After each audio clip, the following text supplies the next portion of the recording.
Aloha everybody and welcome back to the final part of Sonic Lost World, the final extra part anyway. In the last part we took a look at all of the extra levels that we didn't really need to play in order to finish the main campaign. Now Sonic's going to be going to sleep and entering the dream world because we're about to experience all of the DLC levels for Sonic Lost World. These are levels that did not come with the main game. These are levels you had to download from the eShop in order to access these particular adventures. And oh my god, there's Wiseman! So this level, the Nightmare Zone, is an entire throwback to the Nights into Dreams series. This features a whole bunch of Nights bosses. That guy who just did a paraloop right there, that wasn't Nights, that was actually Riala. And he just sent us to go face off with the Deadly Six again. This time, all of the Deadly Six's weapons and items have been replaced with the Nights bosses. So this big-breasted, opera-singing bunny woman, her name is Puffy, and we just have to keep bouncing into her and then until eventually Zaz falls off and we win the fight. With Zomom here, we just have to land on Wiseman's hand, and then we'll go on to the next thing. We're not actually taking on the Deadly Six themselves. We're just taking on all of the Nights bosses.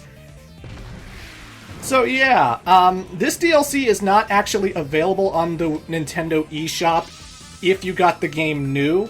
This was actually a pre-order bonus. Like, Lost World came out in this Day 1 edition video game where it came with a code so that you could download the Nights DLC. And in the Wii U version, you can't go to the eShop right now and download it. You have to have ordered the game Day 1 in order to access this. Unless you're playing on the PC version, because the PC version actually does have this DLC available to you.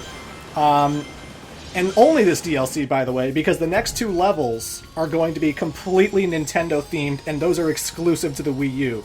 I just checked the eShop before I recorded this video, and the next two levels are definitely still up on eShop right now. But the Nights one, the Nightmare one, I got this game Day 1. I got the Day 1 edition at my local video store, and that's why I got access to this particular level.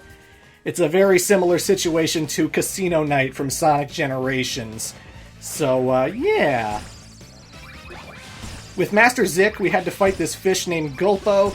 Had to lure him into the black hole, just like we lured his fruit into the blenders with Tropical Coast. With Xena, we just have to shoot all of the fireworks into the sky all at once, and the wolf creature that's riding the fireworks is Claus, with a Z, or a Z. He is on those fireworks. And now we're fighting Zor, who is on top of Jackal, this weird little jester who flings cards at you. Again, you've noticed, these boss fights are completely the same as they were before. Replace all of the Deadly Six's weapons, you know, Zaz's Moon, Zomom's Lego Cube, Zor's Owl, with the Nights bosses, and you pretty much know exactly what to do here. These bosses are a little bit shorter, because you'll notice I don't actually have to homing attack Zor right there. It just immediately cuts to Zavok, who is riding on top of the giant snake-like gill wing. And, yeah. I don't have a lot of experience with the Night series, to be honest. I think I've played through the original game maybe twice my whole life. I'm not exactly a big expert of the series, but, hey, I still remember all those Nights cameos in all the Sonic games we've played up to this point. You remember the pinball game in Casinopolis? You remember his billboard in Radical Highway? You remember that he's a playable character in Sonic Riders? Yes, you do. I'm sure you do. With this level, I would absolutely recommend jumping into the rings and homing attacking the orbs, because if you jump into these rings, you're going to get a shitload of lives. Look at my ring count go up as I fly through these rings. Look at my ring count go up and up and up, and with every 100 I collect, that's an extra life going to my counter. Ooh, yeah! 700 rings! Thank you very much, Knights! Thank you for the dreamy adventure.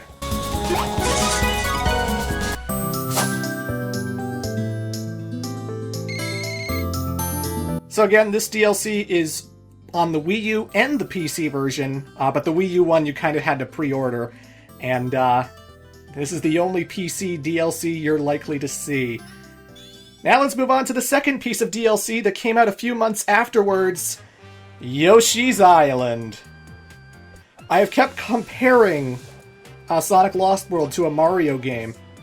And now we have a level where there are pipes, there are piranha plants, there are Shy Guys, because we are literally going through a level that takes place in Mario's universe. Yoshi's Island DLC uses remixes of Yoshi's Island music. Like, this is actually the overworld theme, one of the overworld themes, the athletic themes of Super Mario World 2, Yoshi's Island. One of the best Super Nintendo games you are ever going to play. Seriously, if you haven't played Yoshi's Island on Super Nintendo, get on that, ladies and gentlemen, get on that, because that's one of my favorite games ever. I love Yoshi's Island. But with this level, there's a whole bunch of collectibles. There are the 5 sunflowers, because when you get to the goalpost of a Yoshi's Island stage, those 5 sunflowers are used to help you get an extra bonus. In this case, it will get you extra lives. In the original game, if you landed on a sunflower while crossing the goalpost, you would actually get like a bonus game where you'd have to like scratch off these stickers and try and match icons and stuff. Like, there's a whole bunch of different bonus games in Yoshi's Island, but every time I find a box, there are like 3 Yoshi eggs I can knock out of that box. And the reason I'm holding on to these Yoshi eggs is because if I get them to the goalpost, I will get extra lives. I can't actually like aim and throw them at piranha plants like you could in the actual Yoshi's Island.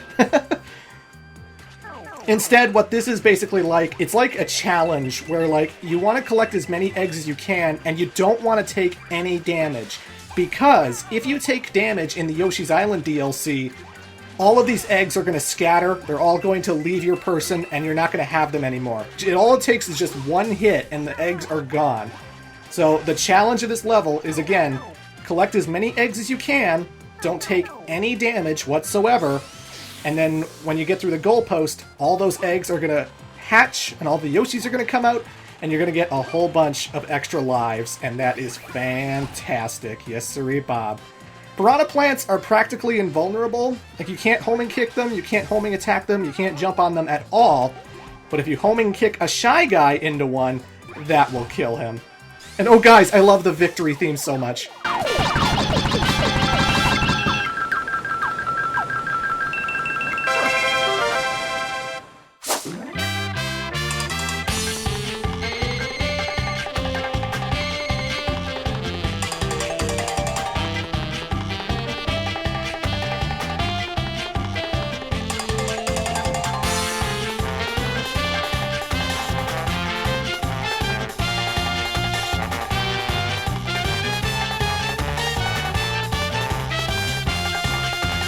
Oh, I love that so much.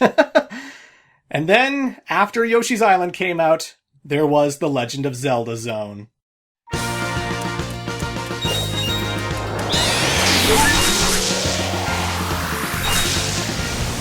Ladies and gentlemen, welcome to Hyrule.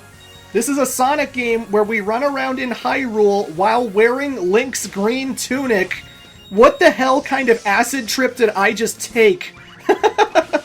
The Legend of Zelda Zone came out a little bit after Yoshi's Island DLC did. Oh, and by the way, these 2 DLCs, completely free. They were free when they initially came out, they're still free today, and if you own Sonic Lost World on the Wii U, you can just instantly download these 2 levels. The Yoshi one is good for extra lives, and as you'll see from the rupees, the Zelda one is great for collecting flickies.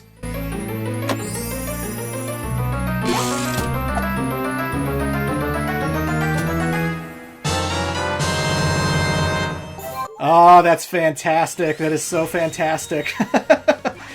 But every time you collect a rupee, you get flickies equating to the particular rupee you've collected. Oh, a whole bunch of chickens, huh? Let's go attack the cuckoos. Yeah. I can't see anything going wrong with that. Oh shit, they're trying to kill me! Ah! Run away, run away!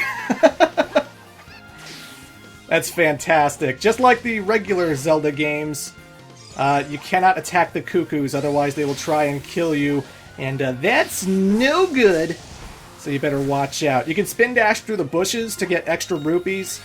The green ones are 1 flicky, the blue ones are 5 flickies, the red ones are 20 flickies, and oh my god, it's Link!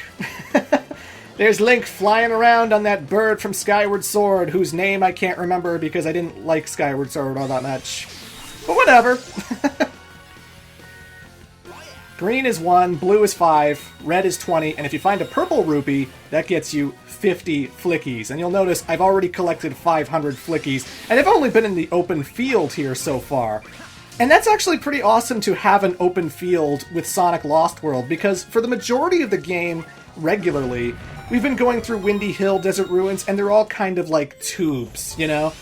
There's cylinders, we can kind of spin around and check out different routes through that, but like, they are linear pathways for the most part. So when you play through the Zelda DLC and you actually have a big field to run around in, it's very interesting to be playing through that with Sonic Lost World's control, you know?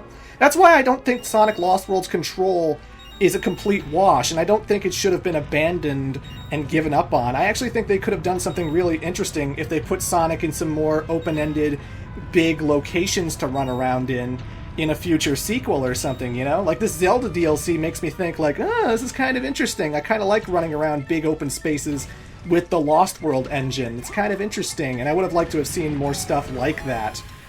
But, yeah, pretty interesting opening segment, let me tell you. The skeletons are going to keep coming infinitely. I don't believe they ever stop. You just homing kick them and they die.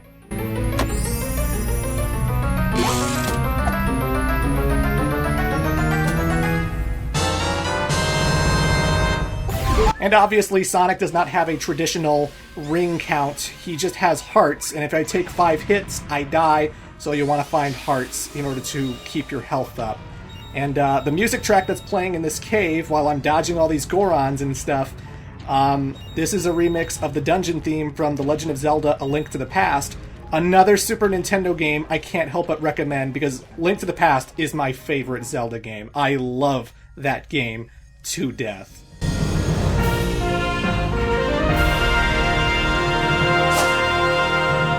But yeah, folks, at the end of the stage, you just collect the Triforce. That was easy. Can't believe Ganondorf was having that much trouble. Jeez. And now Sonic can have any wish he so desires. So he wished he could come back to Super Smash Bros.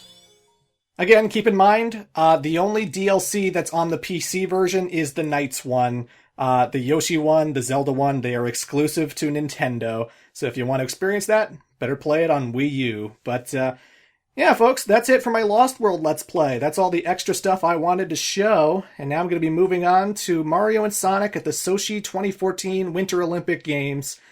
And I'm going to be showing off Final Fantasy VIII before I take my Christmas break. But, yeah, it's been a fun playthrough, folks. I hope you enjoyed that. That was fantastic. And I'll see you next time. Toodles.